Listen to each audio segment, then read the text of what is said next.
السلام عليكم ورحمة الله وبركاته. الحمد لله رب العالمين والعاقبة للمتقين والصلاة والسلام على أشرف الأنبياء والمرسلين نبينا محمد وعلى آله وصحبه أجمعين ومن تبعهم بإحسان إلى يوم الدين. أما بعد، فعن أبي هريرة رضي الله تعالى عنه قال قال رسول الله صلى الله عليه وسلم: إذا تشهد أحدكم فليستعذ بالله من أربع، يقول: اللهم إني أعوذ بك من عذاب جهنم ومن عذاب القبر ومن فتنة المحيا والممات ومن شر فتنة المسيح الدجال. متفق عليه. وفي رواية لمسلم: إذا فرغ أحدكم من التشهد الأخير. بلوغ المرام من عدلۃ الاحکام کی حدیث نمبر 250 ابھی آپ کے سامنے پڑھی گئی ہے۔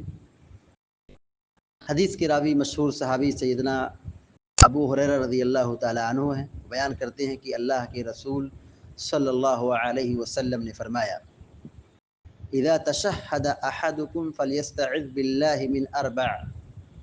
اذا مانے جب، تشہد یتشہد تشہدن،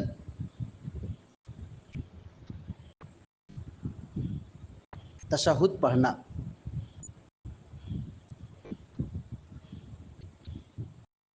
اذا تشہد، جب تشہد پڑھ لے۔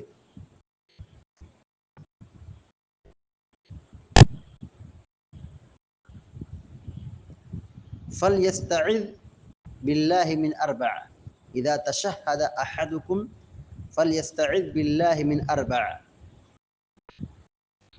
فلیستعذ چاہیے کہ پناہ طلب کرے، فلیستعذ چاہیے کہ پناہ طلب کرے۔ اذا تشہد احدکم، جب تم میں سے کوئی تشہد پڑھ لے، یعنی التحیات وغیرہ سے فارغ ہو جائے، التحیات اور درود شریف، اس سے کیا ہو؟ فارغ ہو جائے۔ فلیستعذ باللہ،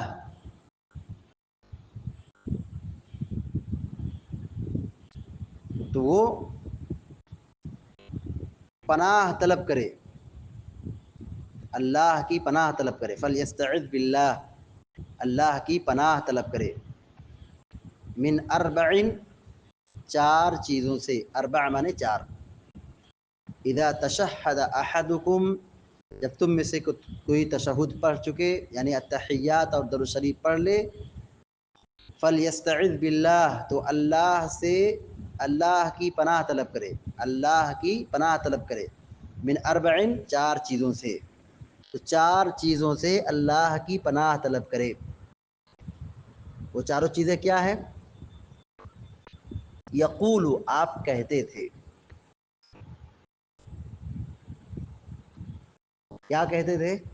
اللہم انی اعوذ بک من عذاب جہنم، یہ ایک ہوا۔ ومن عذاب القبر، یہ کتنا ہوا؟ دو ہوا۔ ومن فتنة المحیا والممات، یہ تین ہوا۔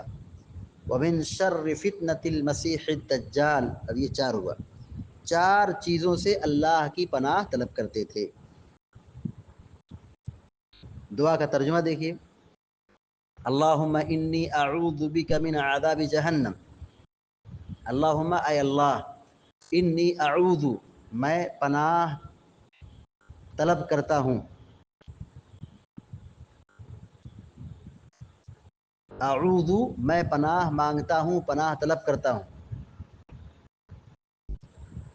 من عذاب جہنم، عذاب من عذاب، من عذاب جہنم، جہنم کی آگ سے، جہنم کے عذاب سے۔ اے اللہ، میں تجھ سے جہنم کے عذاب سے پناہ مانگتا ہوں۔ ومن عذاب القبر، اور عذاب قبر سے۔ ومن فتنة المحیا والممات، فتنة المحیا والممات، فتنہ مانے فتنہ، محیا مانے زندگی، ممات مانے موت، موت اور زندگی کے فتنے سے، ومن فتنۃ المحیا والممات، اور موت اور حیات کے فتنے سے تیری پناہ میں آتا ہوں، ومن شر فتنۃ المسیح الدجال، دجال، دجال کو دجال اس لیے کہا گیا کیونکہ بہت فریب دینے والا ہے۔ دجال کا معنی ہوتا ہے، دجل کا معنی ہوتا ہے فریب، دھوکا۔ دجال بہت دھوکا دینے والا، دجال آئے گا وہ لوگوں کو بہت دھوکا دے گا، بیوقوف بنائے گا، اس لیے اس کا نام دجال پڑ گیا ہے۔ المسیح، مسیح، دجال کو مسیح کیوں کہا گیا؟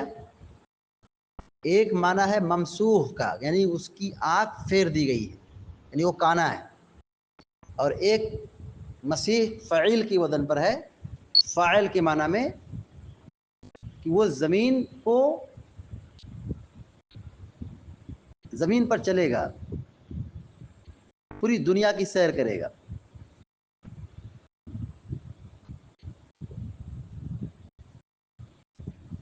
چار چیزوں سے اللہ کے نبی صلی اللہ علیہ وسلم اللہ کی پناہ طلب کرتے تھے، اس کا حکم دیتے تھے۔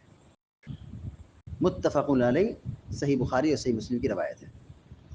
وفی روایت لمسلم، مسلم کی روایت میں یہ لفظ ہے، اذا فرغ احدکم من التشہد الاخیر، جب تشہد اخیر سے فارغ ہو جاتے تب یہ دعا پڑھتے تھے۔ اذا فرغ، جب فارغ ہو جائے، فارغ ہونا، احدکم تم میں سے کوئی، من التشہد الاخیر، آخری تشہد سے، جب تشہد سے تم میں سے فارغ ہو جائے، کیا مطلب ہے؟ آخری تشہد، یعنی جس میں سلام پھیرنا ہے۔ تشہد دو ہوتا ہے، ایک دوسری رکعت پہ بیٹھتے ہیں، اور ایک جب سلام پھیرنا ہوتا ہے تب بیٹھتے ہیں، تشہد اور درود پڑھتے ہیں۔ تو یہاں جو تشہد کہا گیا ہے، اس مراد کیا ہے؟ تشہد اخیر، یعنی جس میں سلام پھیرا جاتا ہے، جہاں نماز مکمل ہوتی ہے، اس تشہد میں اس دعا کے پڑھنے کا حکم دیا گیا ہے۔ کون سی دعا؟ اللہم انی اعوذ بک من عذاب جہنم ومن عذاب القبر ومن فتنة المحیا والممات ومن شر فتنة المسیح الدجال۔ چار چیزوں سے اللہ کے نبی صلی اللہ علیہ وسلم اللہ کی پناہ طلب کرتے تھے۔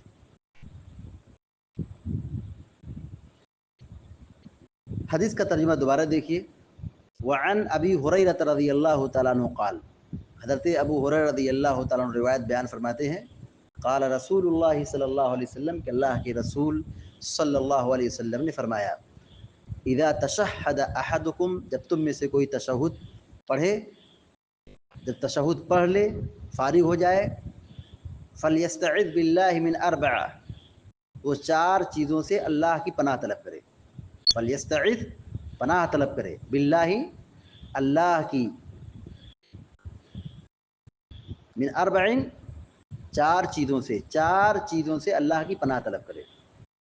یہاں پر اللہ کے نبی علیہ السلام حکم دے رہے ہیں، کیا کہہ رہے ہیں؟ چار چیزوں سے اللہ کی پناہ طلب کرو۔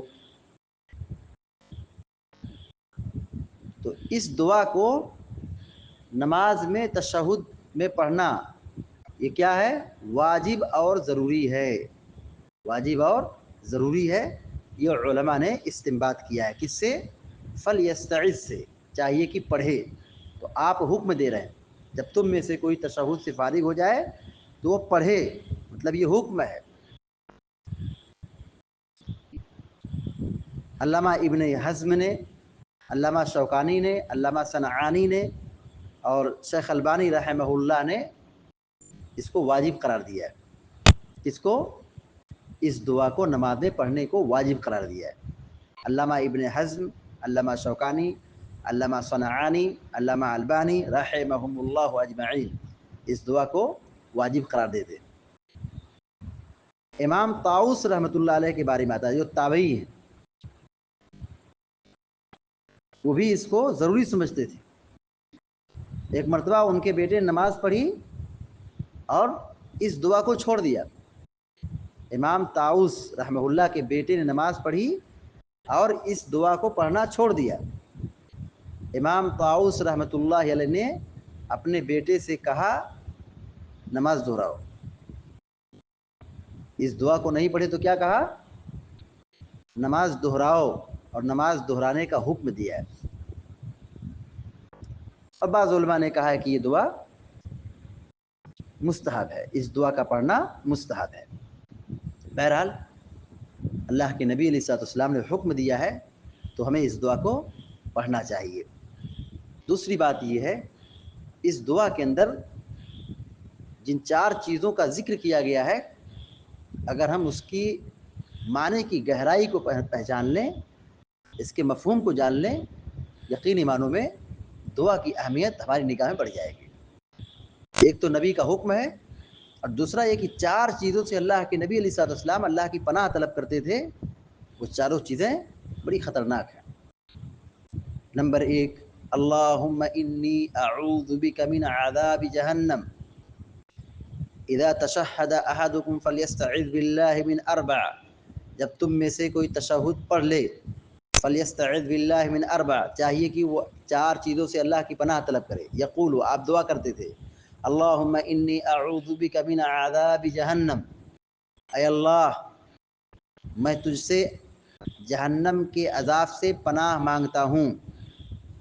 اللہم، اے اللہ، انی اعوذ بک، میں تجھ سے پناہ مانگتا ہوں، من عذاب جہنم، جہنم کے عذاب سے. جہنم کے عذاب سے پناہ مانگتے تھے اللہ کے نبی علیہ الصلوۃ والسلام. جہنم کا آگ اور جہنم کی آگ اور جہنم کا عذاب بڑا سنگین اور بڑا خطرناک ہے. نماز میں دعا کرنا چاہیے جہنم کی آگ سے بچنے کے لیے. کیوں بھائی؟ کیونکہ جہنم ایسی بھیانک جگہ ہے جس سے بچنا ہماری ذمہ داری ہے.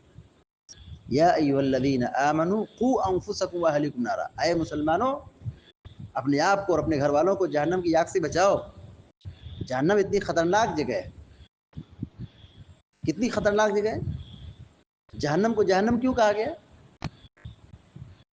یہ بڑی تاریخ جگہ ہے اور بڑی ڈراؤنی جگہ ہے، اور بہت گہرائی اس کی ہے، کھائی ہے اس کی، اس لیے اس کو جہنم کہا گیا ہے. کتنی گہرائی اور کھائی ہے؟ اللہ کے نبی علیہ الصلوۃ والسلام کے زمانے میں ایک آواز سنائی گئی. آپ نے پوچھا جانتے ہو کیسی آواز ہے؟ لوگوں نے کہا نہیں. پیارے نبی علیہ الصلوۃ والسلام نے فرمایا، کہا آج سے 70 سال پہلے جہنم میں ایک پتھر پھینکا گیا تھا، ایک پتھر اس میں ڈالا گیا تھا، 70 سال پہلے پھینکا گیا تھا. آج وہ پتھر اب جہنم کی گہرائی میں پہنچا ہے. اللہ اکبر. جہنم کی کھائی اور گہرائی کا یہ عالم ہے کہ ایک پتھر پھینکا جائے تو گہرائی تک پہنچتے پہنچتے 70 سال لگ جائے گا. دنیا کی آگ جو ہم جلاتے ہیں، اگر یہ کہیں جل جائے تو ہم تلملا اٹھتے ہیں، نیند حرام ہو جاتی ہے، اٹھنا بیٹھنا دوبر ہو جاتا ہے، بڑا درد ہوتا ہے، بڑی تکلیف پہنچتی ہے. مگر یاد رہے کہ دنیا کی یہ آگ جو ہم دیکھ رہے ہیں اپنی نگاہوں کے سامنے، یہ آدمی جھلس جاتا ہے، چمڑی نکل جاتی ہے اور آدمی سڑنے کے قریب ہو جاتا ہے. جہنم کی آگ دنیا کی اس آگ سے 69 درجہ فضیلت رکھتی ہے. یعنی دنیا کی آگ ہلکی ہے، 69 گنا زیادہ ہے جہنم کی آگ. تو اس سے بچنا ہم سب کی ذمہ داری ہے. کتنا خطرناک عذاب ہے. اللہ کے نبی صلی اللہ علیہ وسلم نمازوں میں تشہد کے اخیر میں یہ دعا پڑھتے تھے، اللہم انی اعوذ بک من عذاب جہنم، اے اللہ میں تجھ سے جہنم کے عذاب سے پناہ مانگتا ہوں. ومن عذاب القبر، اور عذاب قبر سے پناہ مانگتا ہوں. عذاب قبر برحق ہے، عذاب قبر برحق ہے. ہر نماز میں اللہ کے نبی علیہ الصلوۃ والسلام اس دعا کو پڑھتے تھے. قبر میں مردے کو زندہ کیا جاتا ہے، حساب و کتاب ہوتا ہے.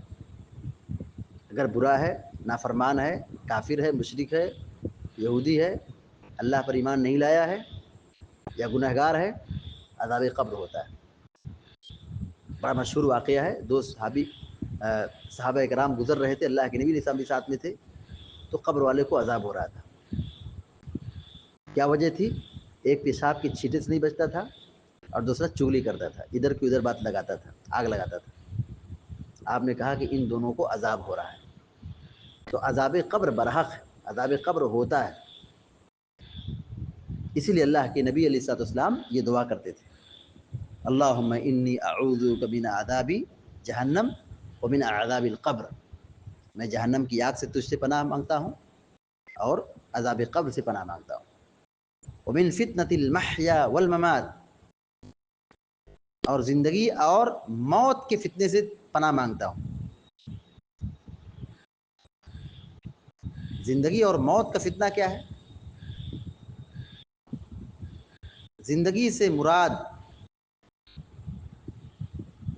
انسان کو جو آزمائش، الجھن، پریشانی، مصیبت آتی ہے،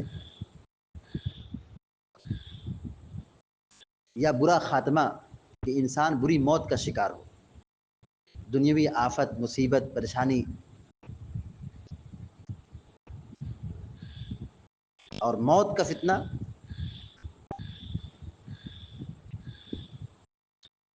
بری موت، سوء خاتمہ. موت و حیات کی فتنے سے تیری پناہ چاہتا ہوں، تیری پناہ میں آتا ہوں. تو موت کے فتنے سے مراد کیا ہے؟ برا خاتمہ، یعنی مرنے کے بعد آدمی کے لیے پریشانی بڑھ جائے، آدمی بری موت مرے. زندگی کا فتنہ کیا ہے؟ دنیا کی بلائیں، پریشانیاں، مشقتیں، تکلیف، بیماریاں، دشواریاں انسان برداشت نہ کر پائے. اور موت کا فتنہ کیا ہے؟ برا خاتمہ، موت کے بعد عذاب شروع ہو جائے، پریشانی بڑھ جائے. تو موت اور زندگی کے فتنے سے تیری پناہ چاہتا ہوں. ومن شر فتنة المسیح الدجال، اور مسیح دجال کے فتنے سے تیری پناہ چاہتا ہوں، فتنے کے شر سے تیری پناہ چاہتا ہوں. قرب قیامت دجال آئے گا اور لوگوں کو گمراہ کرے گا. تو دجال کا فتنہ بڑا سنگین فتنہ ہے. ہر نبی نے اپنی قوم کو دجال کے فتنے سے ڈرایا ہے. اللہ کے نبی علیہ الصلوۃ والسلام نمازوں میں دعا کرتے تھے، 4 چیزوں سے اللہ کی پناہ طلب کرتے تھے. متفق علیہ، صحیح بخاری اور صحیح مسلم کی روایت ہے. وفی روایت لمسلم، اور مسلم کی روایت میں کیا ہے؟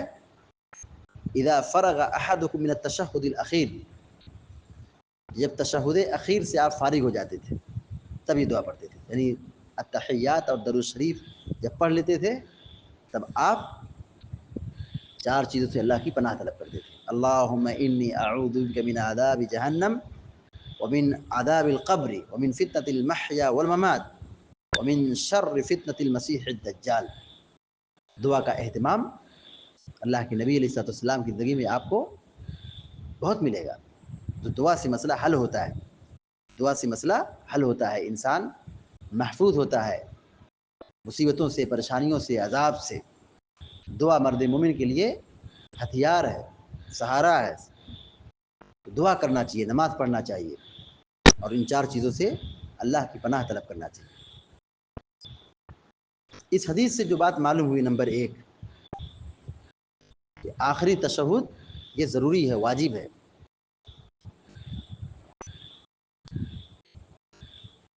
دوسری بات یہ معلوم ہوئی کہ اس دعا کا اہتمام کرنا چاہیے، اس دعا کو پڑھنا چاہیے. کس دعا کو؟ اللہم انی اعوذ بک من عذاب جہنم ومن عذاب القبر ومن فتنة المحیا والممات ومن فتنة المسیح الدجال. 4 چیزوں سے اللہ کی پناہ طلب کرنا چاہیے. تیسری بات یہ معلوم ہے کہ عذاب قبر برحق ہے. چوتھی بات یہ معلوم ہے کہ دجال کا فتنہ برحق ہے، دجال آئے گا، دجال کی حقیقت ہے، دجال آئے گا اور لوگوں کو بھٹکائے گا، گمراہ کرے گا. تو اس کے فتنے سے بچنے کے لیے دعا کا اہتمام کرنا چاہیے. پانچویں بات یہ معلوم ہوئی کہ جہنم برحق ہے، مرنے کے بعد حساب و کتاب ہوگا، جزا اور سزا، اچھے لوگوں کو اچھا بدلہ ملے گا اور برے لوگوں کو برا ٹھکانہ ملے گا. تو جہنم بنائی گئی ہے برے لوگوں کے لیے، یہ برے لوگوں کا ٹھکانہ ہے، نافرمانوں کا ٹھکانہ ہے، کافروں اور مشرکوں کا اور ظالموں کا ٹھکانہ ہے. تو جہنم برحق ہے. چھٹی بات یہ معلوم ہوئی کہ اللہ کے نبی صلی اللہ علیہ وسلم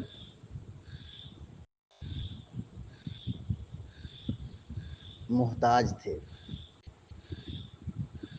وہ بھی دعا کے محتاج تھے، وہ بھی اللہ سے مانگتے تھے، اللہ سے طلب کرتے تھے. آج بدقسمتی یہ ہے کہ بہت سارے مسلمان نماز پڑھتے ہیں، کلمہ پڑھتے ہیں، درود پڑھتے ہیں، لیکن وہ جا کے مردوں سے مانگتے ہیں. اللہ کے نبی صلی اللہ علیہ وسلم بھی اللہ تعالیٰ سے مانگتے تھے، دعا کرتے تھے. تو اللہ کے رسول صلی اللہ علیہ وسلم بھی محتاج تھے اللہ کے. تو دعا کرنا چاہیے، اللہ سے مانگنا چاہیے.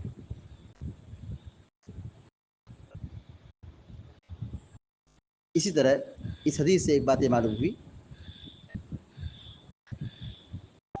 کہ زندگی اور موت کے فتنے سے بچنے کی دعا کرنا چاہیے. زندگی کا فتنہ کیا ہے؟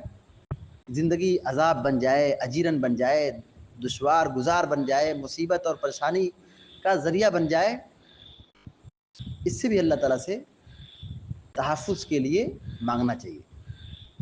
اور موت کے فتنے سے بچنا چاہیے، موت کے فتنے سے مانگنا چاہیے. موت کا فتنہ سے مراد کیا ہے؟ بری موت. اللہ رب العالمین سے دعا ہے کہ اللہ تعالیٰ ہم سب کو آپ سب کو ہر قسم کے شر اور فساد سے محفوظ رکھے. آمین یا رب العالمین. وصلی اللہ علیہ نبینا محمد وسلم تسلیما کثیرا. السلام علیکم و رحمۃ اللہ وبرکاتہ.